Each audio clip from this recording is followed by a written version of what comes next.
Muswellbrook is a strong mining community. There's a lot of mines around the town. There's a lot of people that rely on this mining community to make a living.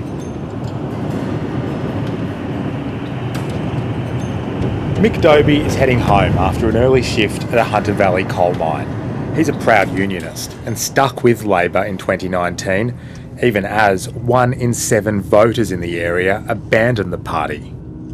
I think the electorate didn't want to accept that renewables were coming.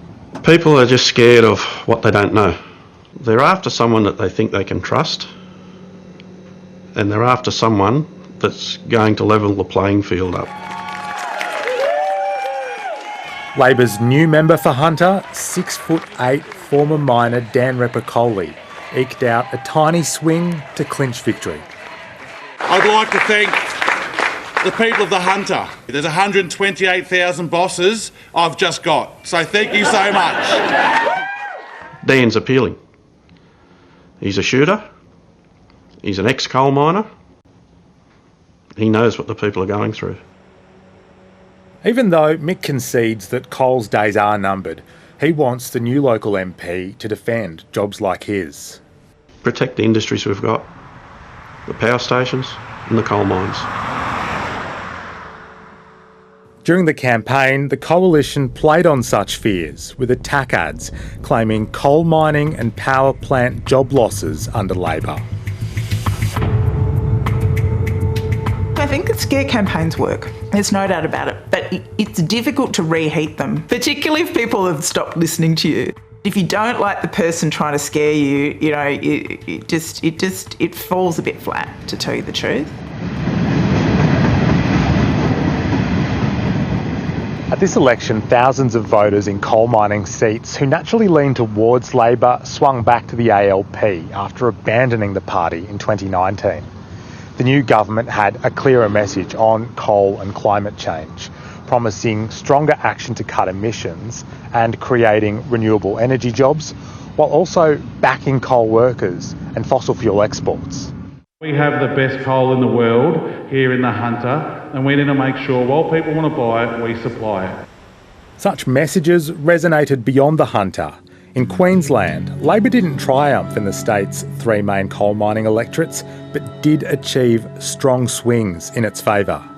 I'm actually quite amazed at what's happening.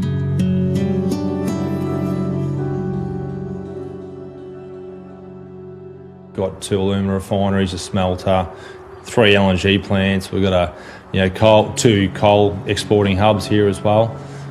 I don't think you'd find a more concentrated industrial town in this country, sort of outside of Gladstone. Tony Mills grew up in Gladstone, the biggest city in the Queensland seat of Flynn, and works at an alumina refinery there. I'd always vote in Labor. My father always voted Labor, and we always believed that it was a party for the working man and the working family. But he couldn't bring himself to vote Labor 3 years ago, when he felt they'd lost touch with workers like him. Labor had very much an anti-coal sentiment about them. When you threaten people's livelihoods, it doesn't always sit well with you. His protest vote in 2019 went to One Nation, but a couple of weeks ago he returned to Labor and its pro-coal candidate, Gladstone Mayor Matt Burnett. Well, they're a Blackwater coal mine here, and as you can see, the job rocks. Once they came out and said, we are for coal mining, it was enough for me to come back, yeah. It was almost like I was looking for a reason to come back. There's a lot of anxiety and cynicism in those communities about who's got their back as the future kind of bears down on them. So the usual anxieties that Australians have about the future and jobs and cost of living are just much more acute in those communities.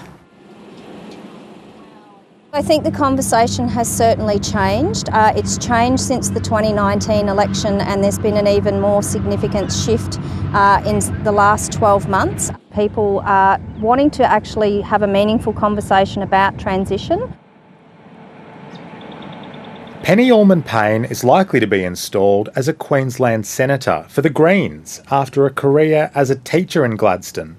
The city is home to one of the biggest fossil fuel export terminals in the country, But she says there's a growing acknowledgement in her community that coal and gas will decline and its economy needs to adapt.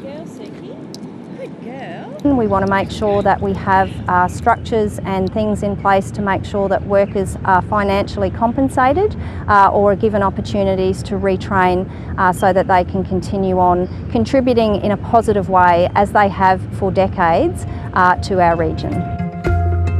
If you're going through a change in your working life, you're not caring about what's going on with the politics. You want to know what's going to happen for you and what the opportunities are going to be. In the New South Wales Hunter region, they're already having conversations about the kind of future they want for their community.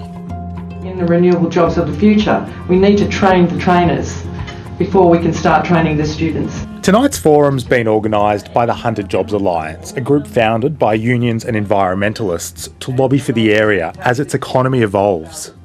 What we need to see is the Hunter region being in the middle of this conversation and being front of the queue to make sure that we get those investments and those policies rolled out here.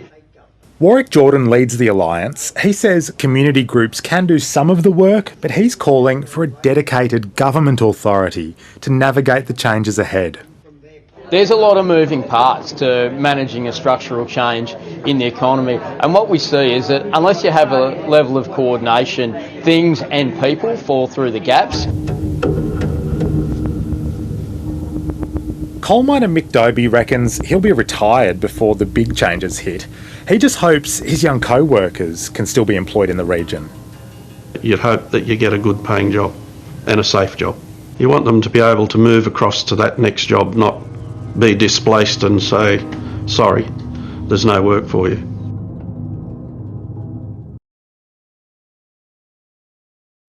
Hi, I'm Lee Sales. Thanks for watching this story. If you'd like to watch more of 730's stories, they are on the left of your screen. And tap on the button below to subscribe and get the latest from ABC News.